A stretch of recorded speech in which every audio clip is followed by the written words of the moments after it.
Hey folks, and welcome to Typology, the show in which we explore the mystery of the human personality through the lens of the Enneagram.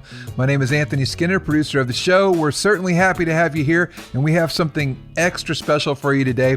Ian and I have been going on the Clubhouse app and having conversations with a panel of guests who are Enneagram savvy in their field of expertise. Now, here is the kicker. Because we're doing it on Clubhouse, we get to bring you, the listener, up on the stage to ask our experts your questions, to tell your story, and to weigh in on the conversation. And of course, that makes it really, really fun. So you're going to love this. One more note on the Clubhouse app, if you haven't already joined, be sure and join and follow Ian, Cron, and myself, Anthony Skinner. And that way, the next time we host a Clubhouse room, you'll be notified and you can jump in and join us with your questions. Today is Enneagram in Business with experts Scott Allender, Karen Hardwick, and Chris Carneal. You're going to love this show. Hang on for the ride. And now here's our panel and the host of our show, Ian Cron. Hey everybody, I'm Ian Cron, and welcome to this conversation about the Enneagram and business tonight. This is our second Clubhouse deal that my producer Anthony Skinner and I are hosting, and we've really looked forward to this particular conversation about business and the Enneagram. For those of you who are new to Clubhouse, here's the deal. This is a freewheeling conversation. It's not a podcast. It's not a quote-unquote interview per se, though I will moderate it and sort of facilitate the conversation. You all are welcome to jump into the conversation. You can ask all of our moderators a question. You can ask to all of them or specifically to one of them that you're particularly interested in hearing from. And you can talk to each other. So I want to make sure that you all know that this is not a very formal kind of deal. I want this to be something where everybody's free to get in on the conversation. Let's go around the panel and let them introduce themselves. I will. Yeah. I will in just a moment. So here's the thing. Let me just say a few things about the Enneagram and business, and then I'm going to introduce my my co-moderators here. One of the great joys of my life is that I spend most of my time bringing the Enneagram into the corporate world. I'm privileged to go to companies now, either virtually, hopefully back in person in the near future, where I present the Enneagram as a tool to help members of teams, executive teams. There's so many applications for the Enneagram in the corporate sphere, but my role is to introduce them to this amazing system to help grow self-awareness and self-knowledge among team members and executives in order to create a richer, more productive, more profitable environment, but also one that is more filled with joy, compassion, empathy, among other things. And we've seen tremendous results in this regard. So let me introduce you to my co-moderators, who I'm thrilled because I've worked with all three of them. First is Scott Allender. And Scott is the Senior Vice President of Global Talent Strategy and Development at Warner Music Group right here in Nashville. He's also the host of the Evolving Leader podcast, which I highly recommend to all of you. Scott and I have worked together on several occasions and over at Warner, and he is an amazing leader with a lot of background in using tools like the Enneagram in the corporate space. Second, Chris Carneal, founder and CEO of Boosterthon. What can I say about Chris Carneal except that he's got this big heart in a very big company, and I'm going to talk to you all more about him as we go along, but he and his team have adopted the Enneagram. I went in and was able to lead them on a wonderful retreat in the Bahamas and then later in Atlanta. And he is a 7 on the Enneagram, and you are going to learn that hard in a minute. You're going to learn and see that clearly in a minute. And Scott, by the way, is a 3 on the Enneagram. And last, Karen Hardwick, president of Karen J. Hardwick. Karen and I just did a corporate workshop this week for a firm in the UK for 2 mornings that was really, really fantastic. She is an executive coach par excellence. Welcome to Karen, Chris, and Scott. Thanks for having us. Glad to be here. All right, let me just jump in with a question just to get us started. Hey, and all of you that are in the room, so you know, when you raise your hand, we're going to bring you into the room to be in conversation with us, and I'm assuming that all of you know how to do that. Anthony, how do they do that? Yes, just at your bottom right of your screen, you'll see a little hand there, and you can raise your hand by pressing that button, and I'll let you up to speak. All right, fantastic. Okay, moderators, let's just start with this question to open the conversation. I want to know what's the attraction for you in using the Enneagram in the corporate space? Like, why the Enneagram? What are the benefits of it from your perspective? Why is it perhaps, or how does it stack up or measure against things like Myers-Briggs and Hogan and DISC and StrengthsFinders and all these other sort of personality or talent or gift assessments? Like, how does it measure up? Why are you using it? I'll jump in. Go. So I still use several of these other tools. I use Myers-Briggs at times because I think it's useful for understanding some like hardwired factory settings that people come with in terms of how they prefer to take in information and make decisions. And so when you're thinking about it in a corporate setting and you're maybe trying to put a team together around a certain project, kind of understanding these preferences might help inform some of that. I use Hogan because it was built for business, and it's built on the 5 big personality traits: openness, conscientiousness, extroversion, agreeableness, neuroticism. And I even use a lot of emotional intelligence tools when I'm doing profiling. But the limitations with these tools, in my view, is that although they bring about a certain level of newfound awareness for people, they can really be lacking in strategies for development or insights. Awareness is an important first step, but as I've heard you say many times, Ian, and I agree, is information is not transformation. Whereas the Enneagram, when applied properly and really we really traverse that terrain, it really gets under the hood, right? It's not looking at just what your natural strengths and gifts are, although it does reveal to you some of that. But it's getting underneath the waterline of consciousness and really getting into why you do what you do. And in a business context, it can start to illuminate the unconscious strategies for getting your needs met, and what are the implications as a team member or a leader when you're not aware of what those strategies are. Maybe you're not fully conscious of them and the implications they have. So I think the Enneagram just gets us to a real level of depth and can kind of provide you a map for growing past your self-imposed limitations. Wow. I'm going to jump in a little bit. I heard you say, Ian, last week a couple of times, and I certainly agree with you, there's no one assessment that is the magic bullet, right? And I, in my leadership and coaching practice, use a lot of them as well for various reasons in a variety of situations. However, this is what I have found about the Enneagram. It's the only tool that I have seen people have an emotional response to.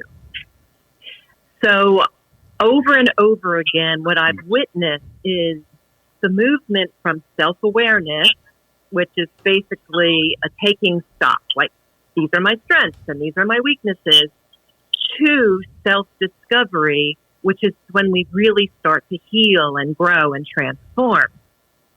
So just a couple of weeks ago, I got a call from a CEO I'm working with, and he literally said that when he was reading his report, and you can imagine he's done many assessments over many a moon.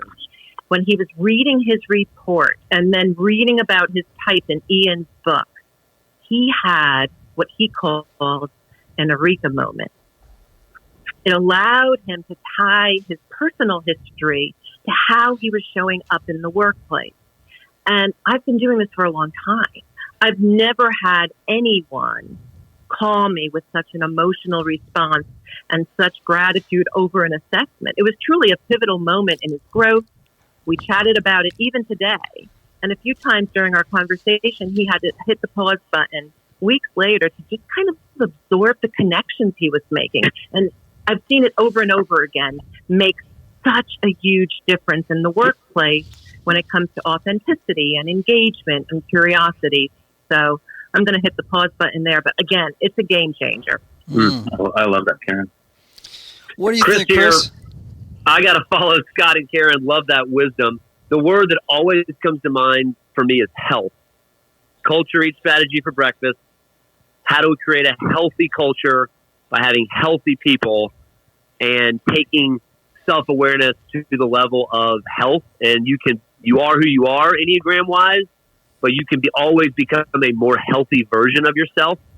And I think that's the distinctive for me, for our team, for the way we talk about Enneagram, is how do you become more healthy? And then how do you create a healthy environment for others to thrive? So to me, that's health is the word that drives the individual's input into the culture.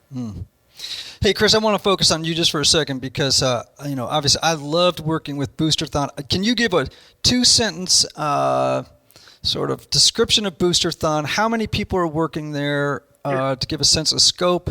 And then could you just tell me in brief, like I've been there twice, worked with you all. How have you begun to apply the Enneagram at Boosterthon, and what results have you seen? Wow, great question. Thanks.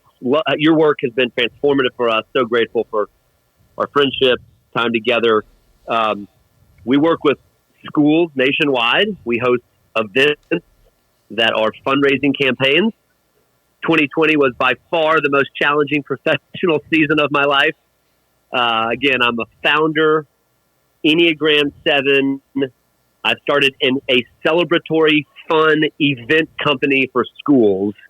And on March the 13th, the school and the event business in America completely shut down. So we had to go from overall very long 173 days of no revenue with 840 employees. We finally, when the fall was very challenging, we had to resize the company from 840 to 120. We're back up to close to 500 now. But for an Enneagram 7 who loves culture and people, to literally feel stuck, I can't open the market, I can't do anything, I can't convince schools to open, kids are home. It was a very challenging professional time for me that I had to lean into the Lord. I had to trust in Him. I have a amazing Enneagram 9 wife whose peacemaking ability was exactly what this 7 needed in a moment where I was feeling very stuck for a long time. But so, knowing that the Lord's in charge, knowing that I can every single day choose to be healthy or not, what can I control? That was really, it was a, sanctifying season for me. And we're coming out of it, and schools are opening up again, and we popped our first confetti cannon in 8 months yesterday as we brought in about 20 new hires. So exciting times are coming again. In fact, if anything, I feel even more grateful and I feel more grounded in the celebration and excitement because we've been through such a challenging season.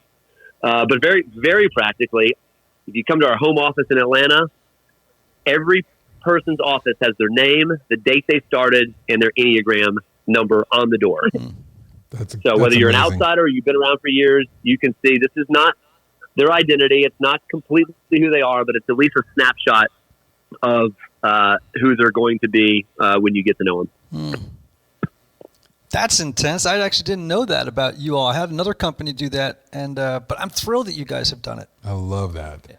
Wow. And Chris, just a sentence or two, like how have you seen it, the Enneagram and the, putting your folks through it, change the culture of Boosterthon?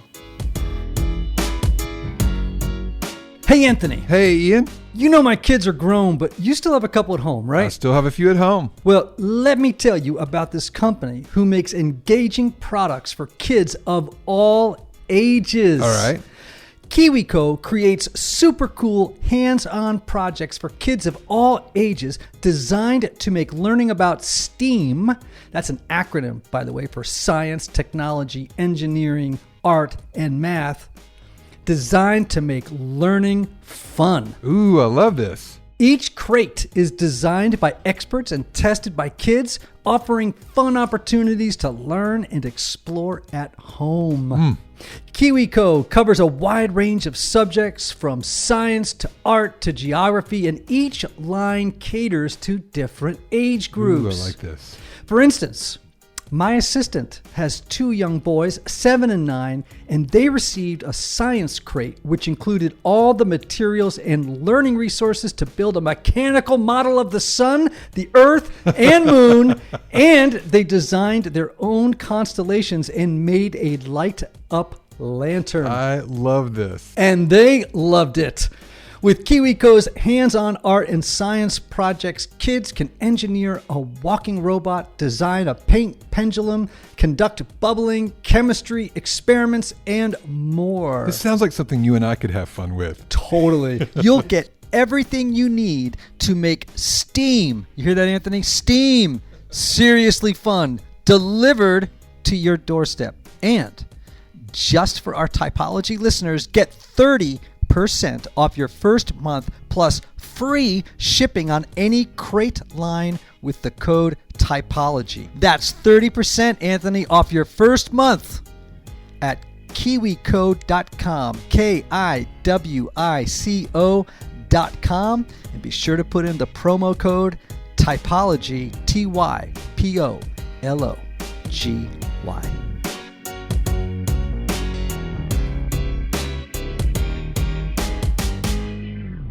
Chris, just a sentence or two, like how have you seen it, the Enneagram and the, putting your folks through it, change the culture of Boosterthon? Depth. I think we appreciate each other more. It's allowed me to not, sometimes Enneagram gets a bad rap, like any assessment. You're putting someone in a box or you're identifying them too narrowly. If anything, it's given me a greater appreciation for the fullness and wholeness of who people are. I get to see how someone at their best brings out a character trait of God or a personality type that the world needs in a way that I just can't bring that about. And I think seeing that the creativity of billions of people all wired differently, but having some connection in certain 9 different types is just it's a very cool awakening when you start to see that. The differences, the uniqueness are complementary for the health of others. Great. Scott or Karen, you want to chime in? In terms of the question about applying the Enneagram to business and results? Yeah, and the results that you've seen, and Yeah. how's it working? Yeah. So, as you know, Ian, I believe that connection is the centerpiece of our growth as human beings and leaders. Connection to ourselves, connection to a higher purpose, God for me, and then connection to others. But we can't really connect with or lead others in healthy and sustainable ways until we truly connect with ourselves in honest, authentic ways. And over again, I spoke about this a little bit before, I see the Enneagram really being a connection creator. Because the most courageous work we do is the work we do on ourselves. And I've witnessed the Enneagram helping leaders to awaken and lead more consciously. But I don't want to only default to this softer stuff, although this is by no means soft stuff, because it really moves the needle. I have seen individuals and teams build trust, enhance engagement, and create a safe psychological space, not because they went through some leadership development training, but because the Enneagram has helped them to connect to themselves and therefore to others. There's less of the connection breakers and more of the connection creator. Right? I mean, like, so the connection breakers, and we all do this, we're humans, it's messy, it's complex, but the connection breakers are present in spades in corporate worlds, like blaming and shaming and gossip. And we need more of the connection creators, like curiosity, empathy, mindfulness, and accountability. And I've actually seen the Enneagram move the needle on those connection creators. One president, though, also called and told me just a couple of weeks ago that she has never had revenue be as robust in her division as it's now because, and she attributes it to, the Enneagram. Because people are performing at higher levels because they're more authentic. So I think that pretty much sums it up. There's tremendous positive impact on business metrics, on connection, on relationships, on authentic showing up. Yeah. Scott, looks like you want to say something. I always want to say something, Ian. I would underscore, everything that Chris and Karen just said. And Karen said something about trust, and it sparked something in me, because I think one of the things I've seen the Enneagram do in the different organizations where I've worked with it is that it accelerates relationships, because people now start to see themselves more authentically, and they start to see other people more clearly. We tend to evaluate ourselves based on our intentions, and other people based on their behaviors. But when you get a sense-making map like the Enneagram, you can start to see past people's behaviors or things that they do that may not be in agreement with the way you would have approached it, and you start seeing behind like what might be motivating that. In the same way, you stop excusing away maybe your own bad behavior or things that are going on, and you can start to observe, what was behind that, what was the feeling or the thought behind that. And I think what it does is it does really accelerate trust, because one of the primary reasons when trust doesn't exist is because of people not being known, right? So we don't trust what we don't know. And so when we know each other better, we can trust each other better. It was interesting. I actually saw some research published this week about organizations with high trust. And it said that high trust companies report 74% less stress, 106% more energy at work, 50% higher productivity, 13% fewer sick days, 29% more satisfaction, 40% less burnout, 76% more engagement. And I'll expand on the engagement stat for just a second. There's something known as the 10-6-2 rule. And what that means is that a 10% increase in someone's engagement leads to an average of 6% more effort, which leads to an average of 2% greater results. So if you can start to see what that means. If somebody's in a revenue generating role and you can help them to increase their own engagement, and I do believe that working with the Enneagram is an engagement tool, you can help them increase their own engagement by 10%. You would literally just help them increase their revenue output by up to 2%. That's some significant commercial implication. It's really good. That is amazing. I'm wondering, for the folks that are in the room, I think you can just hit your mic button repeatedly to answer this question. How many of you own businesses, are in businesses, want to bring the Enneagram into the work world? Just hit your mic button repeatedly. Let me just see who's out there. We just had two people raise their hands. Oh, good. Let's bring them in. Oh, these Eric, are people Katie, Cole, and Cody. Yeah, so those are people that are answering your question. Okay, great. All right, Eric, Cody, others.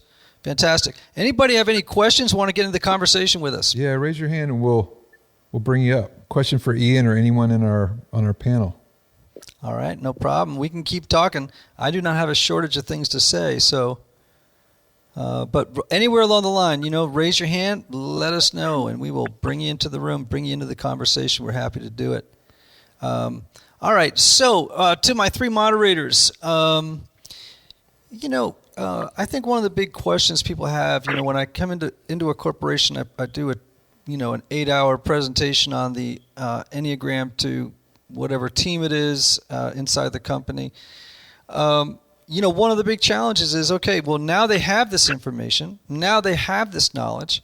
How do they integrate it into the company, into the team? Like, how do they knead this new information into the dough of their workplace? And I'm just curious to know Chris just mentioned, everyone's got an Enneagram number on their door, and I can think of all the implications of what that means inside a corporation. But I'm curious to know, what does integration look like? How do you bring the Enneagram into teams after a presentation, and so that it becomes an ongoing conversation in-house, where people are using the Enneagram in their interactions and in work? I have one team who's decided that they're going to start every meeting that they have just checking in with everyone about an Enneagram discovery that they're making about themselves since they last met. So they get to tell stories about what they're learning about themselves as a result of the Enneagram. And that really enhances how they're living it and breathing it, and how it's creating a safer psychological and emotional place for people. And again, back to that word that Scott was using before, when that happens, we see a huge rise in engagement. People begin to speak truth to power. The masks are slowly coming off. I've seen this over and over again, where people stop hustling for approval as much, and they start relating to each other from a much more authentic place. Just today, I had one C-level officer of a company who's a client of mine, and he's known for hardly ever speaking his mind, call the CEO for whom he works and tell her that some of what she had said in a meeting that day was off-putting and demoralizing, right? And he did it respectfully and kindly and from a position of tremendous courage. And then he invited the CEO to explore the dynamic with them, using their Enneagram as jumping off places and places to take deeper dives from. So it was really awesome. It changes the language. It changes the whole fabric of how people relate to each other. Great. Scott, I know you've done a lot of thinking about this. What are your thoughts? Most I'm just thinking about Chris's comment about the Enneagram numbers on the office doors, and I'm just trying to remember what it was like to have an office door. But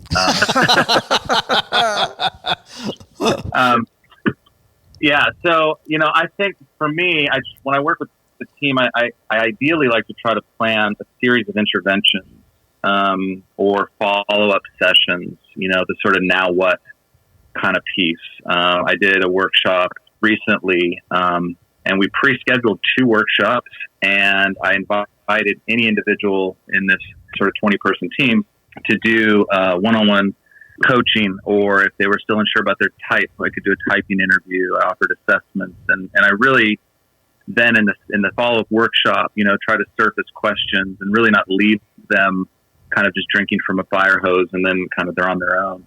Some of the anecdotal sort of feedback I get from various folks is, I could summarize it by saying a lot of people report an increased awareness that our strengths, when overused, become liabilities. Mm-hmm. And, we've got these sort of adaptive strategies for each of our Enneagram types. And up until the sort of, for many, until they learn the Enneagram, they're not really aware that when those strengths get overused, they actually can work against you, right? So they and when we are under stress or pressure, that's when we tend to overuse them most. We think, well, these strategies worked before, so if they aren't working now, that must mean I need to turn it up more, right? Give me an amp that goes to 11. I gotta double down on this thing. So they start to learn, the Enneagram can show me that this is just one way of being in the world, and I can start to open myself up to new perspectives and new ways, and maybe my natural strength isn't the thing that's needed here right now. Maybe I need somebody else's natural strength, or I need to step back a little bit depending on type and so forth. And the other thing I would just add to that is I've had conversations where people say that it normalized feeling language in the workplace. Mm-hmm.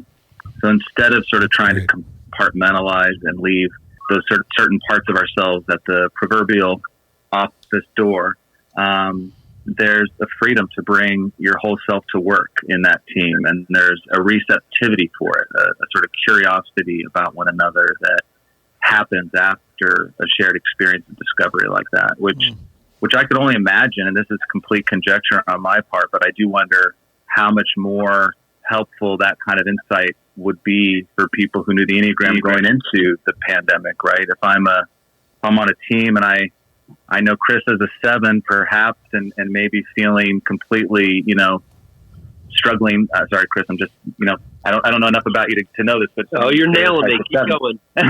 But feeling completely, struggling with feeling so limited and sort of, as 7s can tend to do, I might now, being armed with that knowledge, go out of my way to reach out to Chris a couple times a week and see how he's doing in a more intimate and personal way to make sure he's okay, which, from a business perspective, hopefully keeps him happier, more optimistic, and more productive in such difficult times. So, again, that's not a real example. It's just conjecture. I thought about that a few times over the course of the last year, wondering if some of the people I've taught might have been using this in this difficult season. Scott, you just made a comment a minute ago, and I'd love for you to rephrase it because it was gold. Something like, maybe who I am, I don't need to lean more into who I am. Maybe I'm the wrong person to fit this situation. Can you say that again? That was really insightful.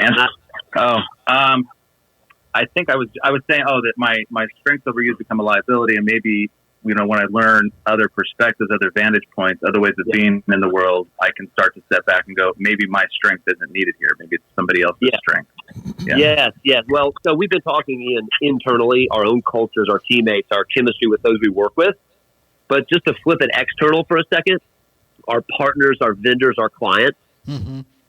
I mean, in the middle of this pandemic, when I'm talking to bankers and vendors and clients and their fear and, us trying to figure out liquidity and all that, I realized very quickly that me as a 7 talking to a banker in the middle of May, in the middle of a pandemic, is not a great idea. I mean, we're not connecting here.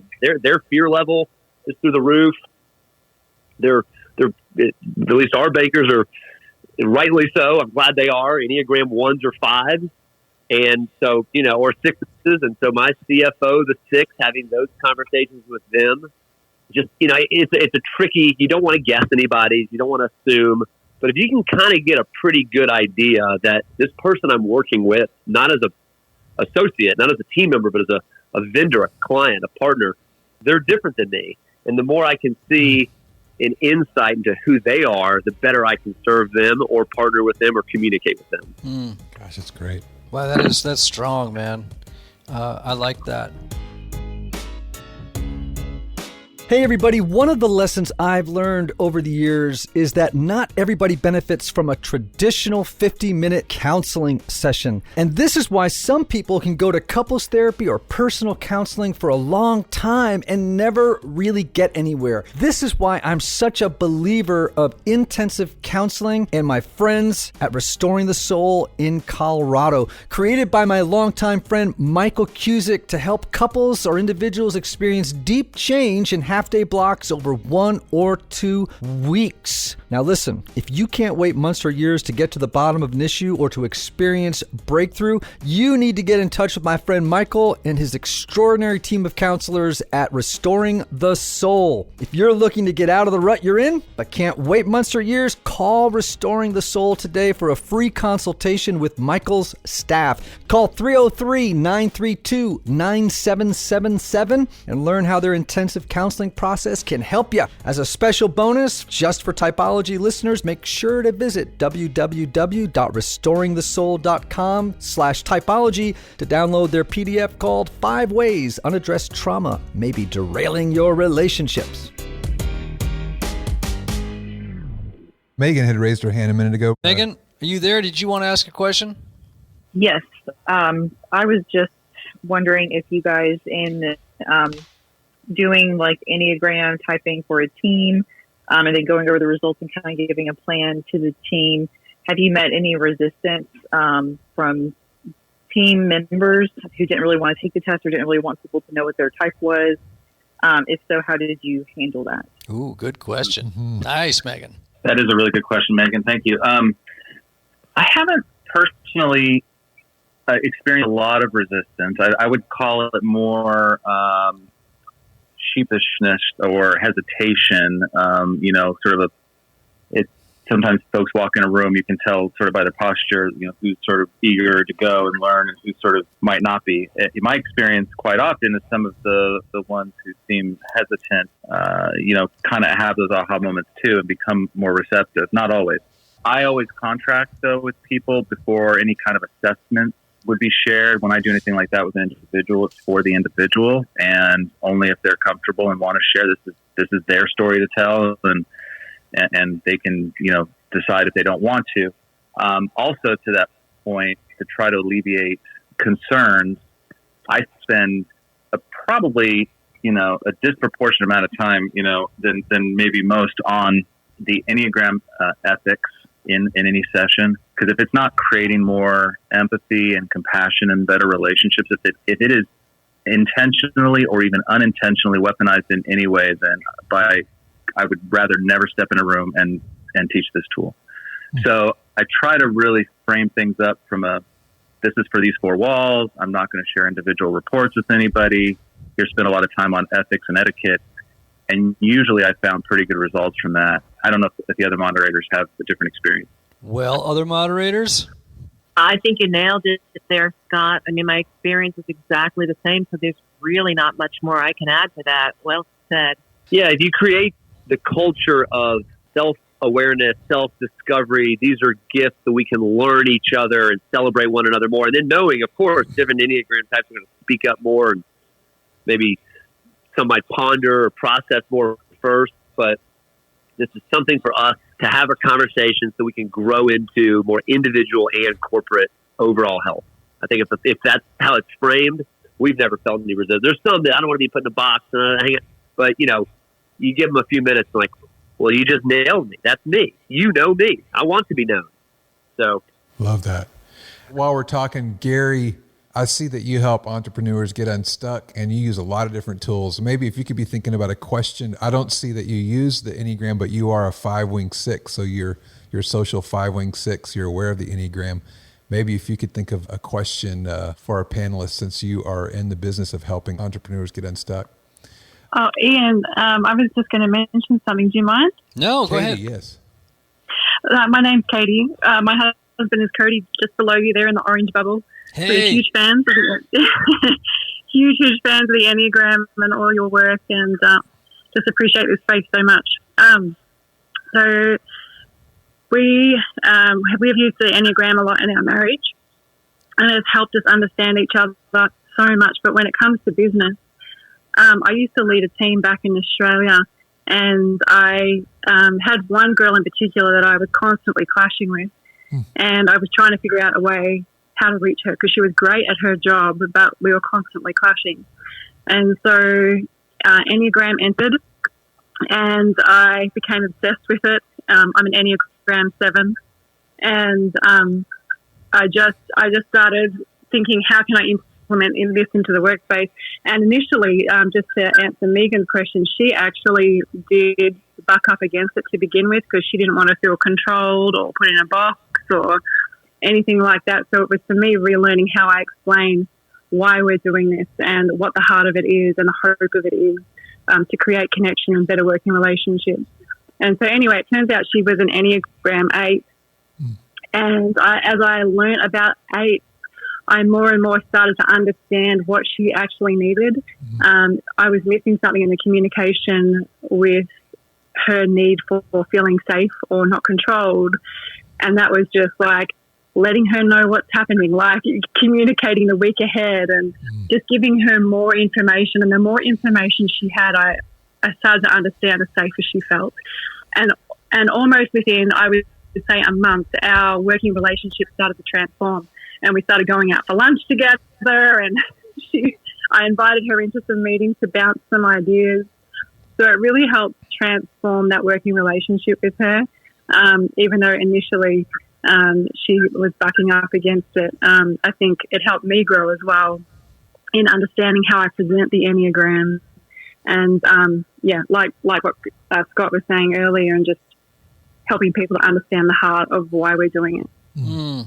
That's great, Katie. Thank you so much. Great story and great insight. We welcome stories from anybody, not just questions. If you have stories that you would like to share from your own experience using the Enneagram in an organization or a business, or if you're having questions about it or not, just feel free to chime in. We love to hear stories of how the Enneagram has helped people in the business space and the workspace. I think it'd be helpful for everybody here, or even how it's helped you personally in the workplace, like understanding yourself and how it's changed who you are in the workplace, and in ways that are positive, or I don't care, even if there are ways that are problematic. So, bring all that to us as well. Love to hear those tales.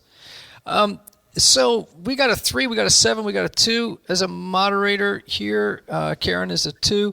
I'm just curious, like when you guys first learned the Enneagram, I mean, one of you can answer this, like, was there an aha moment for you? Like you went, oh my gosh, this explains so much. And if you had that moment, if you had a moment like that, and would you be willing to share something that was, and how it helped you in terms of your life, your effectiveness, your heart, in every way, in the business sphere?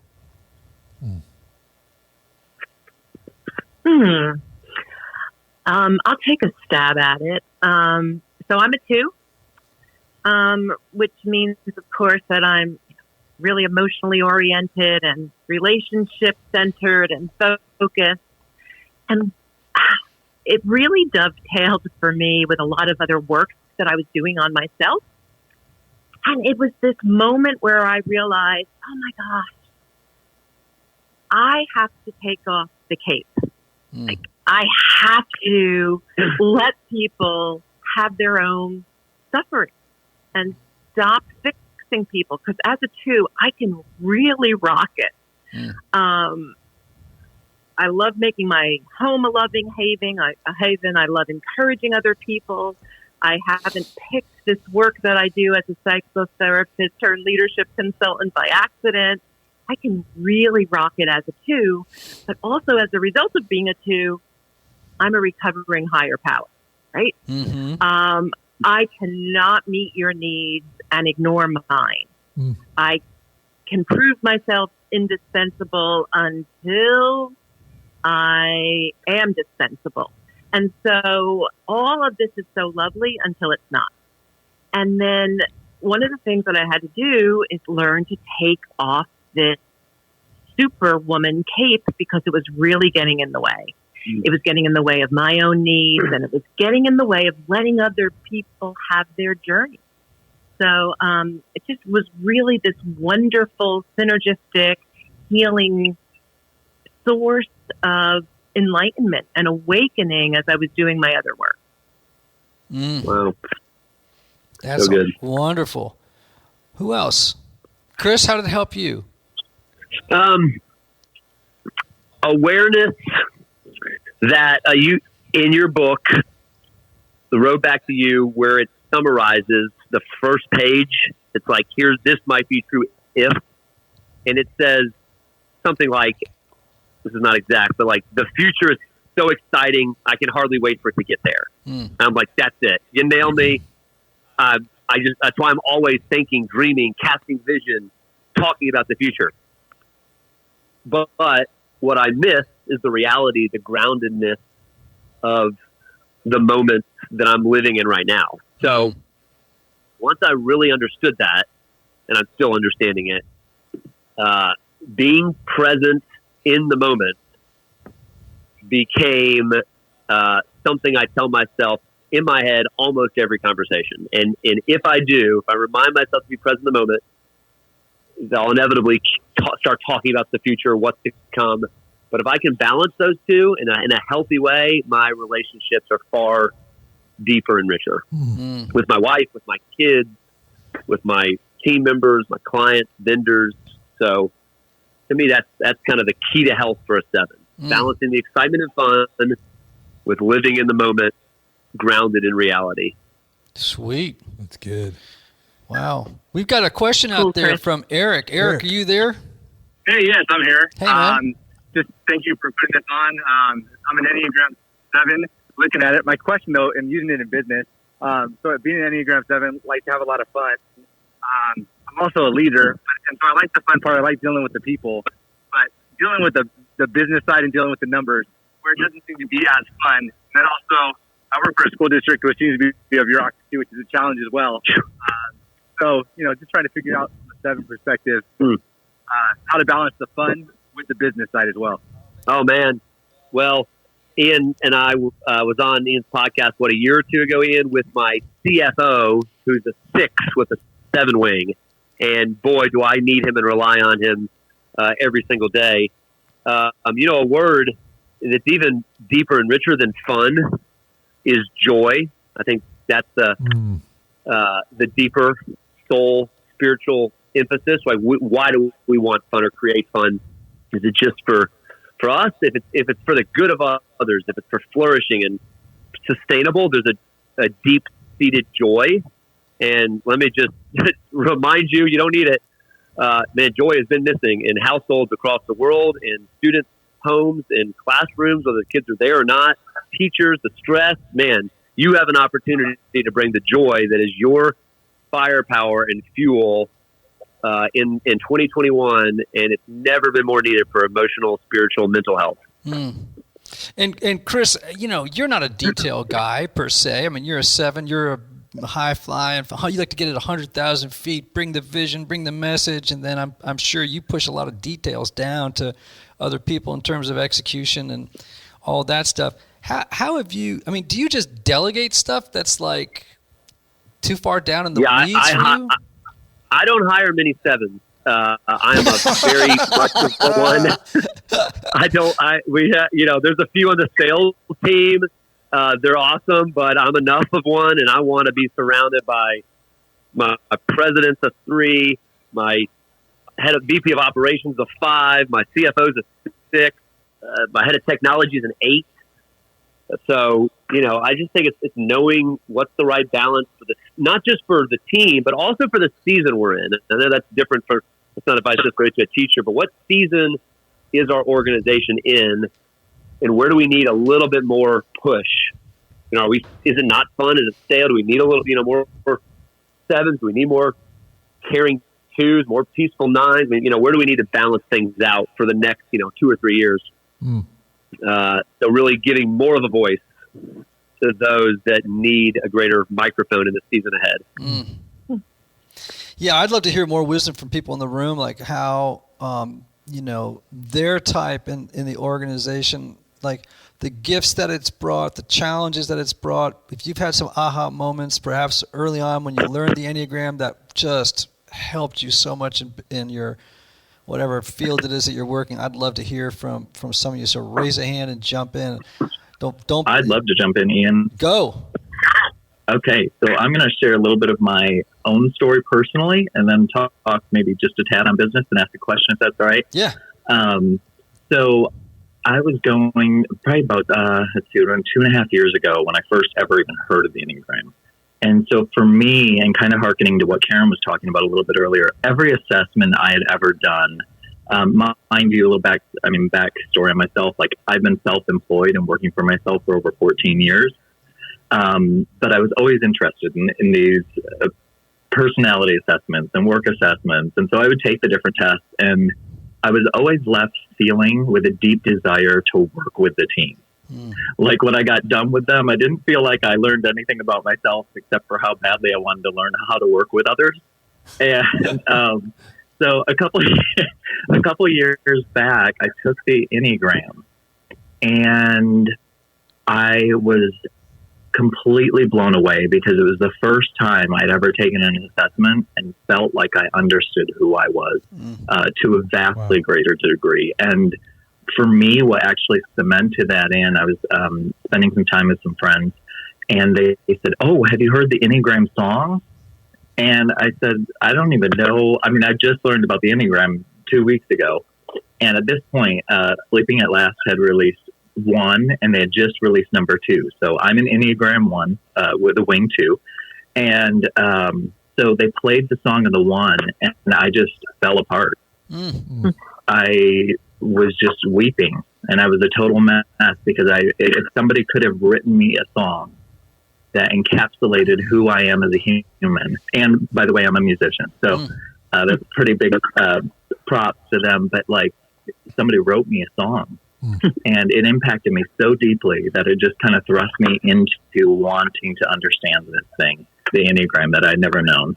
And so, like, my wife, Katie, who's on stage here, like, she had hearkened earlier, you know, it's been a massive help in our marriage, but it's also helped me in business. And one of the biggest areas, I think, that helped me, and it was something I learned from our marriage, is that I used to try to describe to people what it felt like to be a one. And I would say, and I once heard somebody describe it as, I feel like I have a carbon copy of myself that follows me around all day to tell me what I could do better.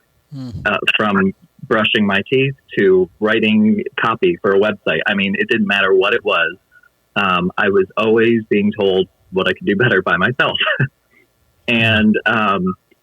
But when I got married, I learned that my 7 wife, when she got done and being successful at something, and her loving one husband who wanted to analyze what just happened and let her know how it could be better, jumped in. I was the guy who kind of came in with the BB gun and broke all the balloons and ripped all the banners down and crushed the celebration. So it didn't take very long into our marriage for me to learn that I have to understand when to let that out, but I need to recognize what it looks like for me to use that strength and not allow it to become a weakness. So when to tap into excellence and when to turn off that perfectionistic tinge in the back of my mind that wants to go into overdrive. But where I've seen it perform incredibly for me in this last season is we own a marketing business, and I've gotten into business coaching and consultation.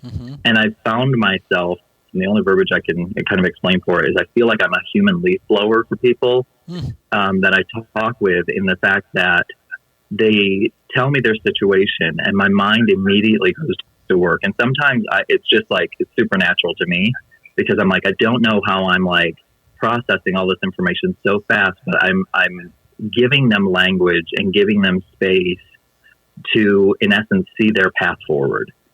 And sometimes it just takes somebody that you know, can come along, who's an ideas processor, who can see how the thing can be done better, to come along and just give ideas and give them the leverage they need to move forward. So just, Ian, thank you for the work that you're doing. It's made a profound impact in my life, and I'm super grateful for it.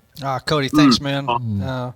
Really, really appreciate it. And you had some great insights there along the way. Let me step in with one thing on the heels of what Cody said. If you haven't heard Ryan O'Neill's work, Sleeping at Last, you should definitely go check it out and check out Your Number.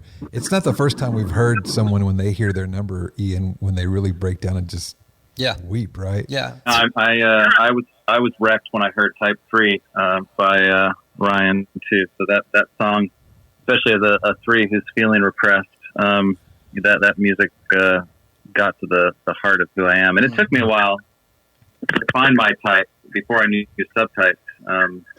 So I hovered around as a 1. Like, am I a 1 or am I an 8 or what am I? And it wasn't until I read about subtypes and I read the self-preservation 3, and then I felt like, wow, this, Beatrice, the book I read about the subtypes, I'm like, she must have had a nanny cam in my house my whole life.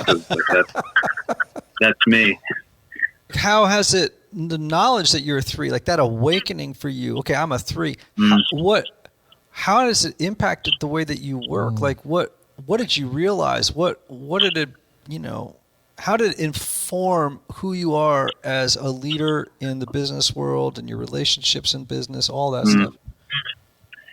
Yeah, well, I mean, as a starting place, it really challenged me at early days to kind of accept that the way that I saw the world wasn't the way to see the world, right? Like, it was just one of 9 normals, and that was a bit, and especially as a self-preservation type who gets a little bit more risk averse and stressed about certain things, and that sort of tension between wanting to be a leader that appears successful and to do the big shiny projects and things, all the while being sort of my self-preservation instinct, wanting to keep my body safe and my finances intact and all of those things. And it's been a process of sort of being aware of that and then observing it.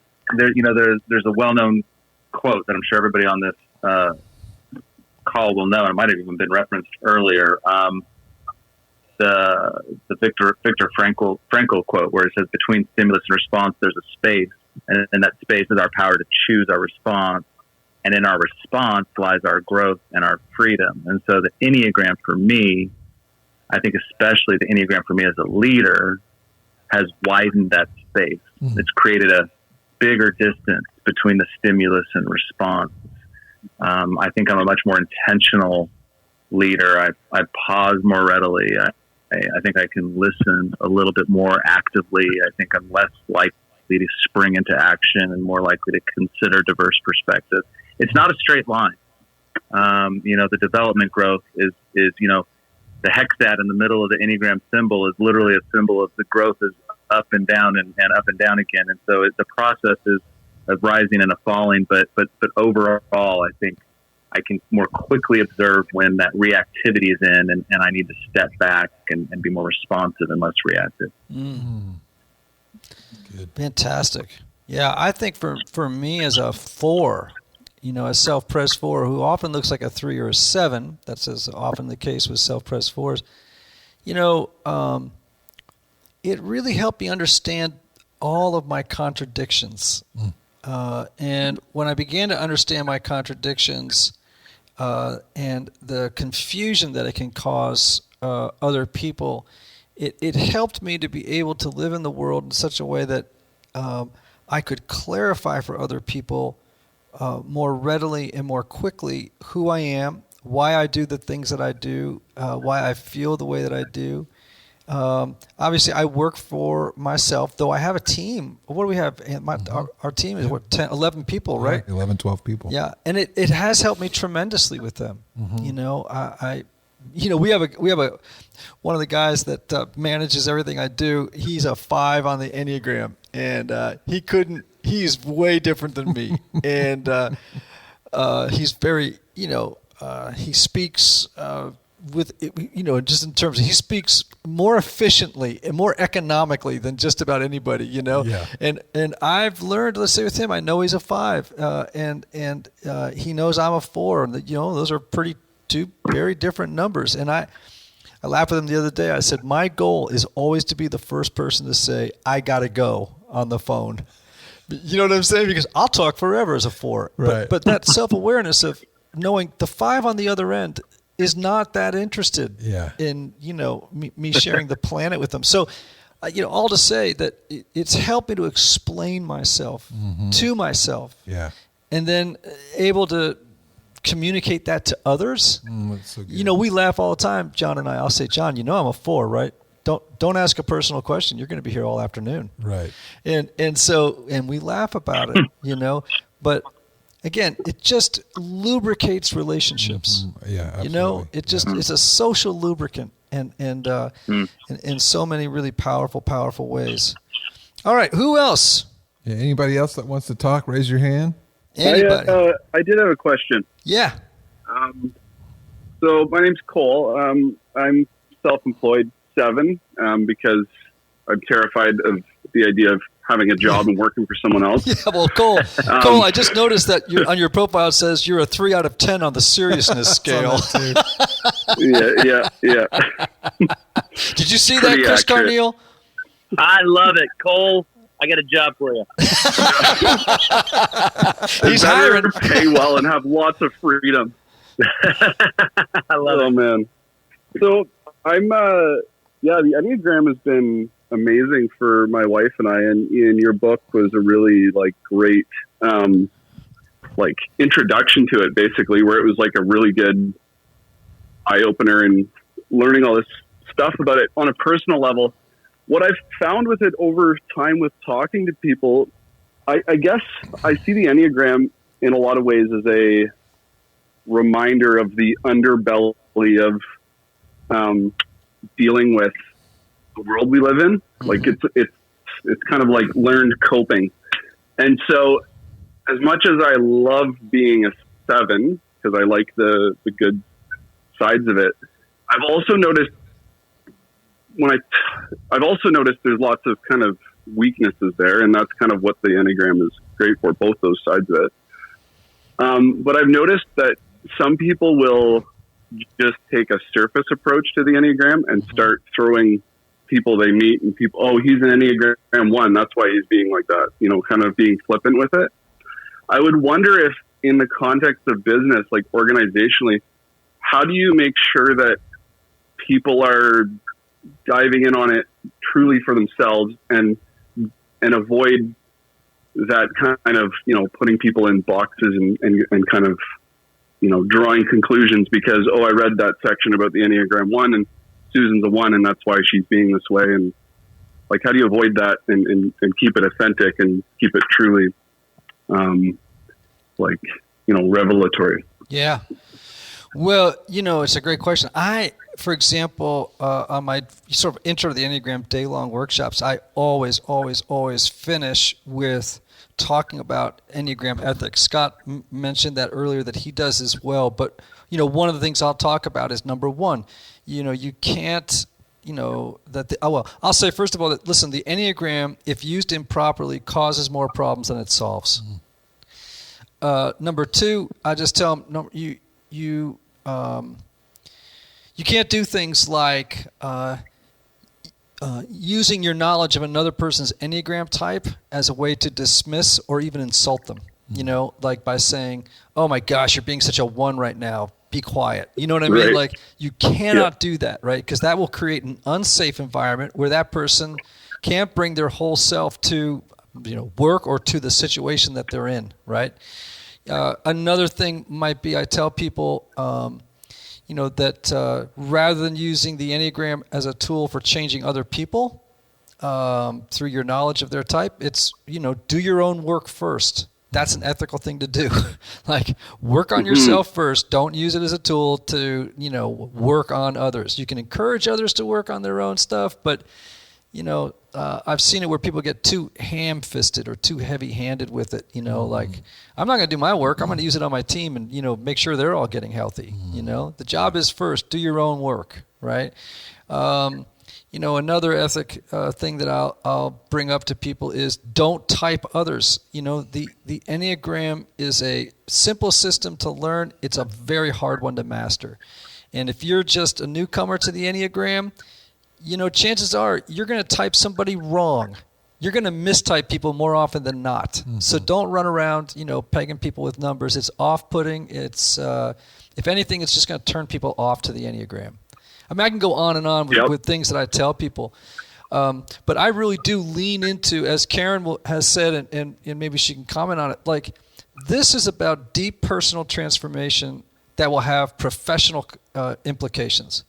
So, I just remind people, this is deep material that you now understand about other people, and you have to be very careful, therefore, how you use it. Mm-hmm. And great. So anyway, that's a couple of thoughts that I have. Karen, what were you going to say? So to piggyback on that, Ian, I am a firm believer that if we don't own our stuff owns us, right? So in other words, when we deny the things that we have to work on, it's literally downstairs in the basement working out with weights, right? Mm-hmm. And it's going to win. So I love the Enneagram because it allows us to look at our stuff with sheer grace.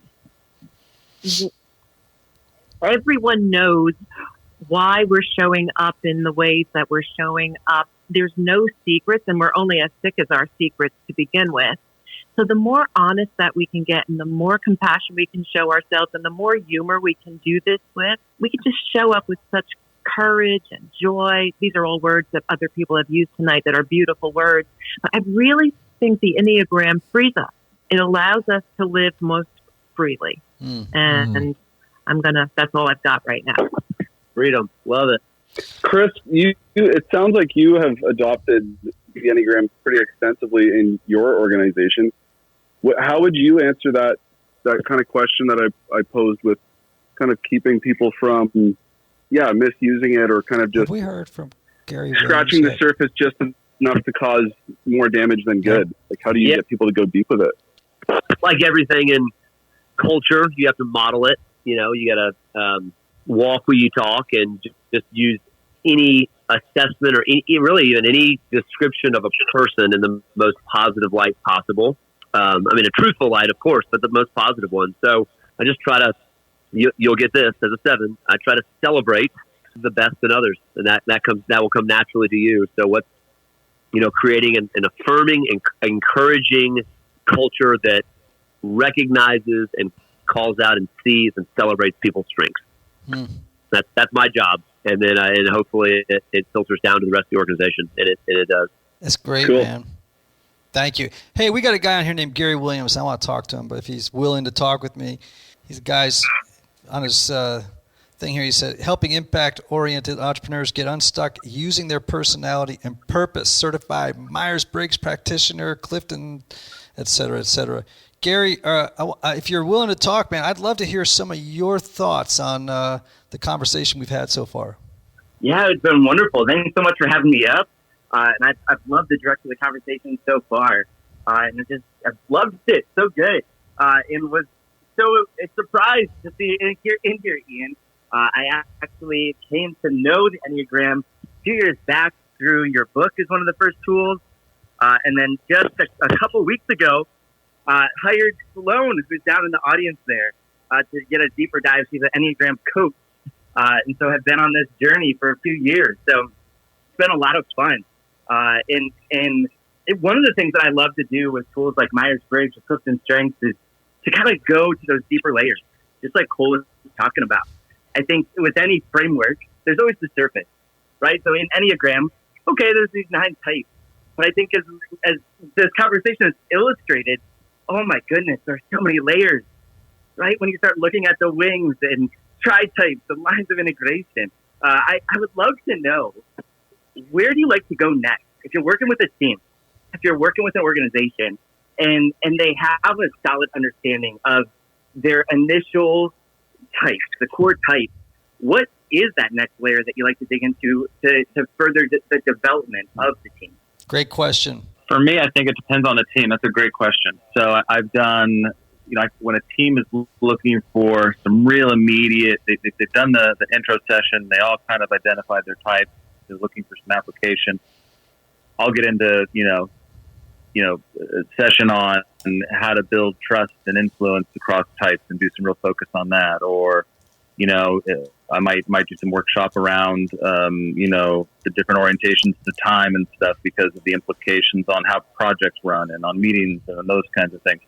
But if the team's really open to it, and I've had a couple of experiences where they want to, they just really want to keep learning, and they'll start figuring out the application a little bit later, and they've got the time and space for it, then I'm a guy that'll take them into subtypes pretty quickly, because I think that's just focuses people in and it helps. And when I've done that, invariably there's always like 1 or 2 people that start to question where they thought they were because of all the lookalike types that happen. So I'm a big subtype guy, and so I'll do that. And then the next stop on the journey for me is really trying to bring the Enneagram to life as a map for personal growth. So talking about wings, not just as an identifier to talk about added behaviors and things, but really as bringing balance into the wings as a development tool, the access points you have, and using your arrow lines as development tools. And so it just depends how much road I have and what the appetite is. That's good, man. Mm-hmm. Anybody else have some input they want to throw out there? Questions? Anything before we call it a night? Hey, Ian, this is Eric. Hey. I have a question for you and the other moderators. Yep. So I heard you talk on Carrie Newhoff's podcast about 8s, 7s, and 3s in the business world kind of being more of a leader type, but Carrie was kind of like stereotyping that a little bit, and you were kind of saying, no, all other types are open to being leaders. I'm an Enneagram 9, full disclosure, but was just wondering from you or the moderators, like, how can a character types that aren't 8, 7s, and 3s kind of rise to leadership and develop their gifts? Great question. Wow. I'm the husband of an Enneagram 9, and I think that's my favorite Enneagram type. Very biased, but my wife's leadership, it feels different. It tends to be smaller groups, but the conversations are deeper and richer. So I think it's a mistake, or maybe it's just an American 2021 bias to think that leadership is, I don't know, big group, loud personalities like 7s, 8, and 3s. I see, looking through scripture and looking at heroes that really make a true life-changing, profound difference in people's lives. A lot of them seem to have a lot of 9 tendencies. So, yeah, a lot of our presidents have been 9s, right, Ian? Yeah. Yep. I mean, the gift of 9s, I mean, there's so many for a healthy 9 in the business world. I love the fact that they're so inclusive. I like that they lead by consensus. They're not autocrats. They're, people who want to include the perspectives. If you listen to the perspectives of lots of people and integrate it into their decision-making process. But, it's I think that every type, as you were mentioning, is capable of being a great leader, and part of it's industry dependent. Sometimes I just recently worked with a company that had 500 coders, most of whom were 5s, and the company leader was a 5. And this guy started an incredibly successful business, and he's a great leader, and he's a 5, right? The stereotype is, 5s, they're in the basement, mixing chemicals in beakers. It's like, well, that's ridiculous, right? Go tell Warren Buffett. Right. Tell Warren Buffett, he's, that's, and that goes back again to something we've spoken about before on our podcast, which is those are stereotypes, not types. That's right. And there is a big difference between a stereotype and a type. Yeah. And I get furious, and someone was mentioning this earlier. I do get furious when I hear people, slapping a very two-dimensional picture of an Enneagram type and talking about it in such a way that it's clear that they're making generalizations, very thin-layered generalizations about type. I mean, dude, you could, I could write a whole book on every type. Oh, yeah. Right? I could write a 200-page book on every type. Yeah. So this idea that, 4 or 5 interesting things about every type and you think you understand them. Now you're just stereotyping at that point, usually. Absolutely. And so I guess in leadership, we have to be careful because I've never known a type that wasn't capable of being a great leader to the degree that they were self-aware and had done their work, yes, I agree. 3, 7s, and 8s are the 3 most assertive numbers on the Enneagram.